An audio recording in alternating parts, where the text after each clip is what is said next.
Next up, we have the Steam Gauntlet or Xbox Game Pass Gauntlet or the PSN PS Now Gauntlet. Originally, I did it with Steam. Basically, the idea is you go through a pre-established library of games in order, whether it be alphabetical or some other order, and you do each one as a permadeath playthrough or a hard mode of some kind. So with the Steam Gauntlet, I went through every game I owned on Steam one by one and either did a permadeath run, and if you fail, obviously you move on to the next one. If you succeed, you also move on to the next one, but it puts a certain amount of pressure on you. And again, with some games like Dark Souls and whatnot, it's more fitting to do a hard mode challenge with it rather than permadeath, so you can always do that too. I tend to reserve that for games that I've already beaten. Then it's not as fun to do a permadeath with it, in my opinion. The greatest thing about this format for me is that I usually always have a hard mode series going anyway. It has a bias for story games, because I always like to have one story game and one hard mode, and even the story game tends to be a first playthrough permadeath. So in this case it would be, but it would be within the Gauntlet. You might think, oh, the Gauntlet ruins my format because now I'm going to be doing two hard modes at once, but you're more likely to die in a game that is actually combat based, so those will end quicker, and the story games will go on a lot longer, so it has a bias towards story games. But yeah, you basically go through an alphabetical order.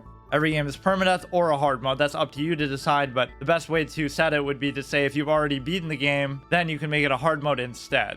It's amazing because there'll be plenty of variety, and it'll give you an excuse to play a lot of games that you might not have played otherwise.